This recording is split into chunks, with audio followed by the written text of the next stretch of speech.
عربی زبان میں وصیت کا لفظ اصل اس معنی میں بولا جاتا کہ مرتے وقت جو کسی بات کی تلقین کر دے، ہمارے ہاں بھی اس معنی میں ہے۔ ایک اور معنی میں عربی زبان میں یہ لفظ استعمال ہے قرآن و حدیث میں، تاکیدی حکم، یوصیکم اللہ فی اولادکم للذکر مثل حظ الانثیین، اللہ پاک تمہیں وصیت، یہ وصیت ظاہر ہے مرنے والی تو نہیں، اللہ پاک تو حی لا یموت ہے، یہ وصیت ہے تاکیدی حکم، پکا حکم، اس میں نرمی یا تبدیلی کی گنجائش نہیں۔ تو حضور علیہ السلام کی بہت سی حدیثیں جن میں آپ نے وصیت فرمائی، کسی نے کہا جی مجھے وصیت فرمائیں، آپ نے وصیت فرمائی، تو یہ حدیثیں تقریباً 300 سے زیادہ میری نظر میں موجود ہیں، 300 سے زیادہ احادیث جن میں نبی پاک علیہ السلام کے تاکیدی حکم وصیت کے لفظ کے ساتھ موجود ہے۔ ان میں سے 16 حدیثوں کا میں نے انتخاب کیا کہ اپنے سامعین کو بیان کروں، وہ چند قسطوں میں یہ چیز بیان ہوگی۔ تو اس سلسلے میں ایک حدیث پاک پیش کرتا ہوں۔ بخاری شریف میں ہے، نبی پاک علیہ السلام کے پاس ایک آدمی آیا، عرض کی یا رسول اللہ مجھے کچھ تاکیدی حکم فرما دیں، فرمایا غصہ نہ کر۔ اس نے بار بار یہی سوال کیا، نبی پاک ہر بار یہی فرماتے غصہ نہ کر۔ ایک تو یہ ہے کہ اس میں پوچھنے والے میں اصل خامی ہوگی غصہ، باقی خامیاں اس کی مجرد تطہیر ہو چکی ہوگی، یا اس میں باقی خامیاں کمزور ہوں گی، غصے کی خامی طاقتور ہوگی۔ اور یہ حقیقت ہے کہ ہمارے معاشرے میں بھی نا غصے کی خامی بہت زیادہ پھیلی ہوئی ہے۔ جو انسان جتنے بھی یہ سردار ہیں، وڈیرے ہیں، با اختیار لوگ سمجھتے ہیں اپنے آپ کو، تو یہ سارے معمولی سا کام ان کی مرضی کے خلاف ہو تو غصہ کرتے ہیں۔ غصہ تو غریب بھی کرتا ہے لیکن اس کا بس نہیں چلتا، امیر آدمی غصہ کرتا ہے۔ چاہیے تو یہ کہ وہ حوصلہ کرے، برداشت کرے، اللہ پاک کی رضا حاصل کرے، لیکن ہوتا یہ ہے ہمارے معاشرے میں کہ جتنے امراء، سردار، وڈیرے، ان کی معمولی سی بے ادبی ہو جائے، معمولی سے مرضی کے خلاف کام ہو جائے تو وہ جان کے دشمن بن جاتے ہیں، وہ قتل تک پہنچ جاتے ہیں۔ جس کی یہ جرت ہے، ہمیں یوں کہا، تو یہ بہت بڑی جسارت اور غلطی ہے۔ اگر خود کو انسان سمجھتے ہیں دوسرے کو بھی انسان سمجھ۔ اللہ رب العالمین کی مخلوق تو بھی ہے، وہ بھی ہے، اجزاء ترکیبی جو ہیں تیرے وہی اس کے اجزاء ترکیبی ہیں۔ یہ تو احسن الخالقین کا کام ہے کہ اس نے تمہیں چلتا پھرتا بولتا سمجھتا انسان بنایا، تو اس کی نعمت کی قدر کر، اور خواہ مخواہ غصہ کر کے اپنی عاقبت نہ برباد کر۔ قتل ناحق غصے کی وجہ سے اکثر ہوتا ہے، اور ڈاکے،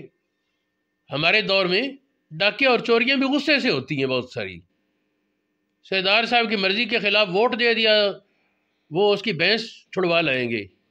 اور یہ نہیں کہ ڈکے چھپے باتوں کا دھمکی دے دیتے،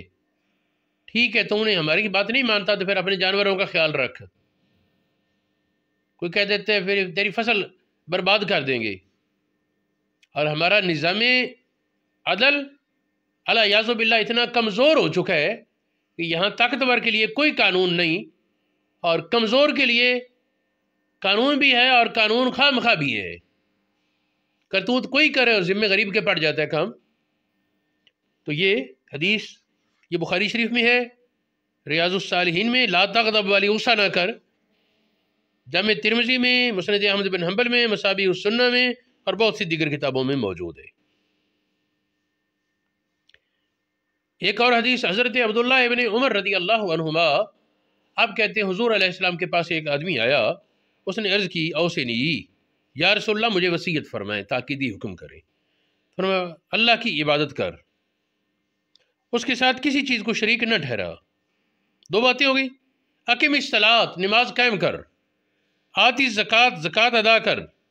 صم رمضان ماہ رمضان کے روزے رکھ، حج البیت بیت اللہ کا حج کر، واعتمر عمرہ کر، واسمع واطع سن اور مان، شریعت کے احکام بھی سن اور مان، اور حکمرانوں کی جائز بات بھی سن اور مان۔ وعلیک بالعلانیہ، ظاہر کو درست کر تو باطن بھی درست ہوگا۔ ظاہر کو دیکھ کر حکم لگا، کوئی کسی کا ظاہر اچھا ہے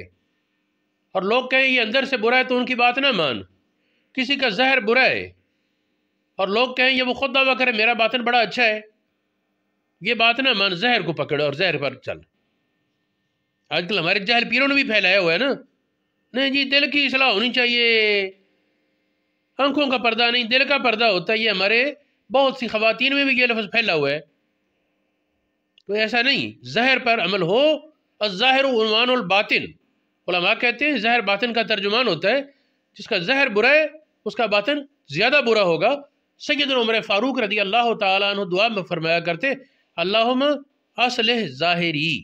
یا اللہ میرے ظاہر کو سنوار، وجل باطنی خیر من ظاہری، میرا باطن میرے ظاہر سے زیادہ اچھا بنا اور میرا ظاہر اچھا بنا۔ یوں نہیں کہ ظاہر کی پرواہ ہی نہیں، ظاہر اچھا ہو، ہاں باطن ظاہر سے بھی اچھا ہو، اچھی بات ہے۔ ایک اور حدیث جو آج میں پیش کرنا چاہتا ہوں وہ یہ، سیدنا معاذ بن جبل رضی اللہ تعالی عنہ، آپ فرماتے ہیں عرض کیا یا رسول اللہ اوصنی، نبی پاک کو عرض کیا مجھے تاکیدی حکم کریں، فرمائے احفظ علیک لسانک، اپنی زبان کا خیال رکھ، زبان سے گلہ ہوگا، زبان سے جھوٹ ہوگا، زبان سے اذیت پہنچے گی دوسرے کے دل کو، زبان سے تکبر کے بول بولے جائیں گے، زبان سے قرآن و حدیث کے مفاہیم غلط بیان کیے جائیں گے، زبان سے گالی نکالی جائے گی، زبان سے بہت زیادہ گناہ جن کا تعلق زبان سے ہے، جھوٹی قسمیں اٹھائے زبان، جھوٹی بات کرے زبان، جھوٹی گواہی دے زبان، غیبت کرے زبان، تو یہ زبان فرمایا زبان کا خیال رکھ، حفاظت کر۔ دوبارہ سوال کیا نبی پاک نے، فرمایا ثقلت کا اموں کا یا معاذ، معاذ تجھے تیری ماں پیٹے سمجھ نہیں آتی تمہیں؟ حل یکب الناس علی مناخرہم، لوگوں کو ان کے نتنوں کے بالز جہنم میں اور کوئی چیز نہیں گرائے گی، یہ زبان ہے۔ حل یکب الناس علی مناخرہم فی النار، ایک بات روایت میں وجوہہم ہے، الا حصائد السناتہم، زبانوں کی کتری ہوئی باتیں چبل چبل، لاپرواہی میں جو بول دیے، یہ جہنم میں جانے کا زیادہ تر سبب ہوگا، اور چہرے کے بال جہنم میں دڑا پھینک دیں گے، تباہی اور بربادی ہوتی جائے گی۔ تو 3 حدیثیں میں نے آج بیان کی وصیت کی، اور میں نے 16 حدیثوں کا انتخاب کیا ہے، وہ جن میں نبی پاک کی وصیت کے لفظ سے احکام ہیں، اور میں یہ سمجھتا ہوں کہ اگر انہی باتوں پر ہمارا معاشرہ کاربند ہو جائے تو بہت حد تک اصلاح ہو جائے۔ اللہ رب العالمین میرا اور سب حضرات کا حامی و ناصر اور توفیق خیر عطا فرمانے والا ہو۔